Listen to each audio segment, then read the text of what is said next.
At least 10 CRPF commandos belonging to Cobra Battalion martyred in an IED blast carried out by Naxals in Bihar's Aurangabad district.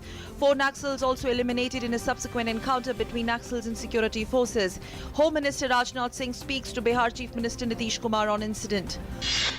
2 bills seeking to replace ordinances to keep state boards out of the ambit of national eligibility cum entrance test for this academic year to be introduced in Lok Sabha today. On first day of the monsoon session of the Parliament, PM Modi appeals to all political parties to keep national interest at the forefront. INB Minister has decried Delhi CM Arvind Kejriwal's comment equating Delhi with Pakistan as an insult to the people of Delhi. He tweeted, "One should never make comparison of domestic issues with international issues." Curfew continues in 10 districts of Jammu Kashmir for 11 days today, except for some minor incidents. Situation is by and large normal.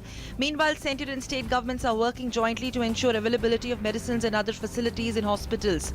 INB Minister Venkaiah Naidu today spoke to Jammu Kashmir Chief Minister regarding reports of ban on papers. Clarifying reports, Mufti said there is no such ban on publication of newspapers. Dubbing diesel as the major cause of pollution, NGT upholds its 2015 order to ban diesel vehicles in Delhi, asks regional transport offices to deregister all diesel vehicles older than 10 years.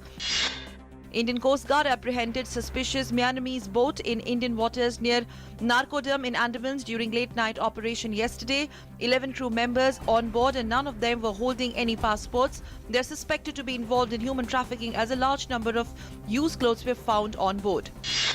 Supreme Court accepts all recommendations of Lodha panel on BCCI reforms, gives BCCI 6 months to implement recommendations including non-inclusion of ministries and bureaucrats in the board. Sports Minister welcomes the decision.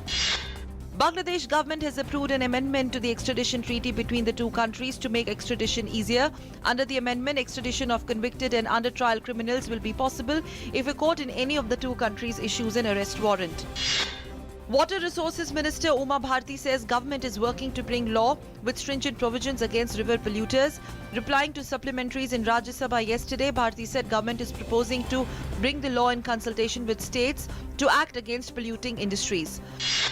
In Karnataka, Bangalore Development Minister KJ George has resigned after an allegation of harassment made by DSP MK Ganapati, who committed suicide in Coorg recently. NIA has filed a charge sheet against 6 suspected Islamic State terrorist operatives. NIA in the charge sheet said that after being motivated by the ideology of ISIS, the accused conspired to carry out terror attacks.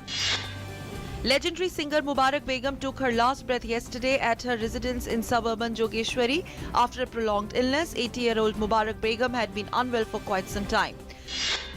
Teenage Afghan refugee armed with an axe and knife injured 4 people on a train in southern Germany before being shot dead by police. 3 people were seriously hurt and 1 suffered minor injuries in the attack in Wurzburg. North Korea has fired 3 ballistic missiles towards the Sea of Japan. According to South Korean military, missiles flew some 500 kilometers and 600 kilometers with a range enough to reach all of South Korea. It comes after US and South Korea say they would deploy an anti-missile system to counter the threats. Anti-Trump delegates have failed in their final push to block Donald Trump's nomination at the party's convention in Cleveland. A vote that would allow delegates to back a candidate of their choice was squashed when 3 states reportedly backed out.